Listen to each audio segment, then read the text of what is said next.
బ్రహ్మ పుత్రుడు మనువుకు నలుగురు కుమారులు. అందులో ఒకరు షరియతి మహారాజు. అతనికి పెళ్ళైన చాలా ఏళ్లకు ఒక కూతురు జన్మిస్తుంది. ఆమె పేరు సుకన్య. రాజ పరిపాలనలో అలసిపోయిన షరియతి మహారాజు ఒకరోజు అడవికి విహారానికి వెళ్దామని నిశ్చయించుకొని మంత్రికి తగిన సామాగ్రిని ఏర్పాటు చేయమని చెప్తాడు. మంత్రి సామాగ్రి ఏర్పాటు చేసిన తర్వాత రాజు తన కుటుంబ సభ్యులు అందరూ కలిసి విహారానికి అడవిలోకి వెళ్తారు. అడవిలోకి వెళ్లి గుడారం వేసుకొని అక్కడ కొన్ని రోజులు గడుపుతారు. షరియతి కుమారుడు సుకన్య ఆమె ఆ గుడారం నుంచి కొద్దిగా బయటకు రాయి వచ్చి అటు ఇటు చూస్తుంటే అక్కడ అందమైన పూలు కనిపించాయి. సుకన్య తన చిలికత్తెలతో పూలు కోస్తూ అలా కొంత దూరం ప్రయాణించినాక ఒక అందమైన మానస సరోవరం లాంటి సరస్సు కనిపించింది. ఆ అందమైన సరస్సు చుట్టూ తిరుగుతూ చాలా ఆశ్చర్యానికి గురైంది. కొద్దిగా దూరం ప్రయాణించింది ఆమె. తర్వాత చవ్య మహాముని ఆశ్రమం అక్కడ కనిపించింది. అక్కడ నుంచి చూస్తే పుట్టలో 2 ప్రకాశవంతమైన జ్యోతులు కనిపించాయి. ఆమె ఈ జ్యోతుల ఏంటి, ఈ ప్రకాశం ఎక్కంచెల్లి వస్తుంది అని తెలుసుకోవాలని ఆమె ఆ జ్యోతులు కాంతి వెలుగుతున్న వైపు ప్రయాణించసాగింది. అలా కొంత దూరం వెళ్ళాక అక్కడ పుట్టలో నుంచి ఆ జ్యోతుల కాంతి బయటకు వస్తూ ఉంది. ఆ పుట్టలో ఏమో ఉంది అని తెలుసుకోవాలనుకున్నది సుకన్య. ముళ్ళ పొదను ఒకటి తీసుకొని పుట్టపై శుభ్రం చేయసాగింది. అలా చేస్తుంటే చవన మహాముని ఇలా చెప్పాడు, ఓ రాజకుమారి, నేను తపస్విని చవ్య మహాముని, నీవు ఇక్కడి నుంచి వెళ్ళిపో అని చెప్పాడు. కాని ఈ జ్యోతుల ప్రకాశానికి రాజకుమారి సుకన్యకు ఇదేమిటో తెలుసుకోవాలని ఆశ కలిగింది.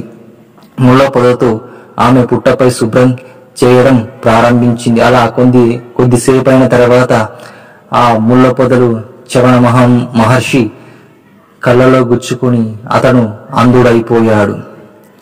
ఇలా జరిగిన కొద్దిసేపటికి రాజుకు, అతని సైన్యానికి ఏనుగులకు, ఒంటెలకు మూత్ర సంబంధ వ్యాధి వచ్చింది. ఈ వైపరీత్యానికి కారణమేమో తెలుసుకోవాలనుకున్నాడు షరియతి మహారాజు. సుకన్య రాజు దగ్గరికి వెళ్లి చవ్య మహామునికి సుకన్యకు మధ్య జరిగిన సంఘటన మొత్తం చెప్పింది. మా అందరికీ మూత్ర సంబంధ వ్యాధికి కారణం అయితే నువ్వా అని అనుకున్నాడు. మంత్రులను పిలిచి ఇలా ప్రకటించాడు,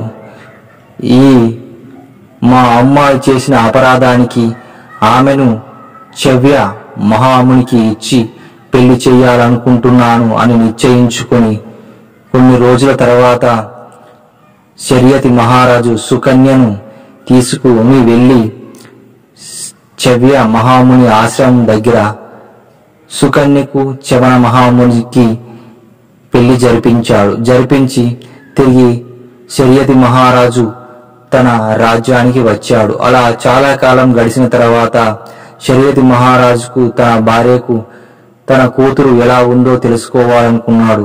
అంధుడైన మరియు వృద్ధుడైన చవన మహామునికి కూతురిని ఇచ్చి పెళ్లి చేశాము. ఆమె ఎన్ని కష్టాలు పడుతుందో అడవిలో ఒకసారి చూసి వద్దామని షరియతి భార్య అతనికి చెప్తుంది. షరియతి మహారాజు కూడా అలాగే అని బయలుదేరతారు.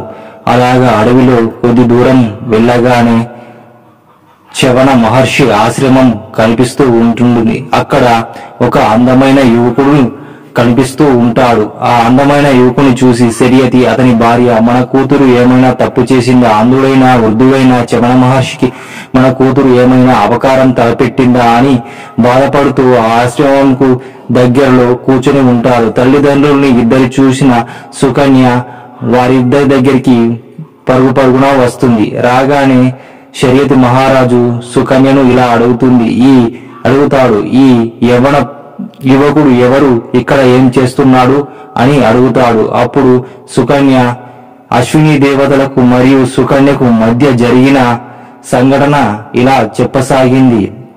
ఒకరోజు నేను నా భర్తకు సేవలన్నీ చేసుకుని నీళ్ల కోసం అడవికి వెళ్లి నీరు తీసుకుని రాగా ఆకాశ మార్గం నుంచి ప్రయాణిస్తున్న అశ్విని దేవతలు తనను చూసి కిందికి దిగి వచ్చి మా ఇద్దరిలో ఎవరైనా ఒకరిని పెళ్లి చేసుకో అని సుకన్యను అడిగారు. సుకన్య బదులు ఇలా చెప్పింది, నాకు ఇంతకు మునిపే పెళ్లి అయింది, నా భర్త చవన మహర్షి అని చెప్పింది. కానీ అశ్విని దేవతలు నమ్మలేరు. అశ్విని దేవతలు ఆమెను వెంబడించారు. ఆమె గృహము చేరారు. అక్కడ చూసే వరకు నిజంగానే చవన మహర్షి అతను అక్కడ ఉన్నాడు. ఈమె చెప్పేది నిజమే అనుకున్నారు. మరొక రోజు ఈమెను పరీక్షిస్తామని అనుకున్నారు.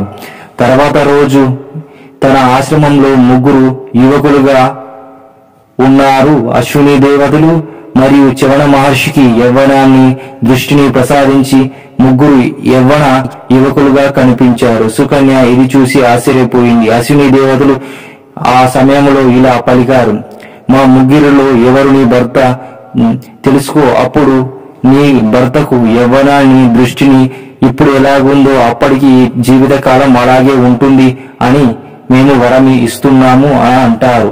అప్పుడు నేను ఈ 3 నా భర్తను ఎలా తెలుసుకోవాలి అని సుకన్య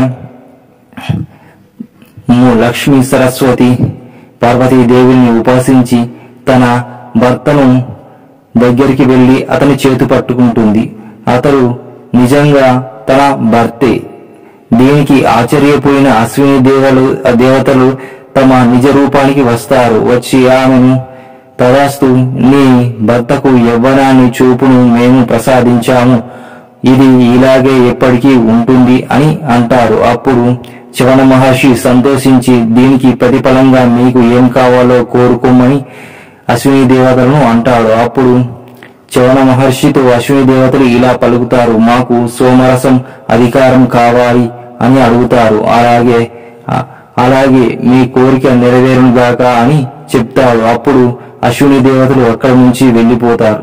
ఈ సంఘటన మొత్తం సుకన్య శర్యతి మహారాజు అతని భార్యకు చెప్పిన తర్వాత వారిద్దరూ సంతోషించి అల్లుడైన చవన మహర్షి దగ్గరికి వెళ్తారు. చవన మహర్షిని ఇలా అడుగుతాడు, నేను మీ రాజ్యంలో ఒక మహాయజ్ఞం నిర్వహించబోతున్నాను. దానికి దేవతలను మరియు ఋత్వికులను, దేవవైద్యులు, అశ్విని దేవతలను అందరినీ పిలవండి అని అంటాడు. కొన్ని రోజుల తర్వాత చవన మహర్షి రాజైన శర్యతి రాజ్యంలోకి వెళ్తాడు. అక్కడ మహాయజ్ఞాన్ని ప్రారంభిస్తాడు. ఆ యజ్ఞానికి దేవతలు, దేవేంద్రుడు, దేవవైద్యులు, అశ్విని దేవతలు కూడా వస్తారు. కానీ అశ్విని దేవతలు రావడం దేవేంద్రుడికి నచ్చలేదు.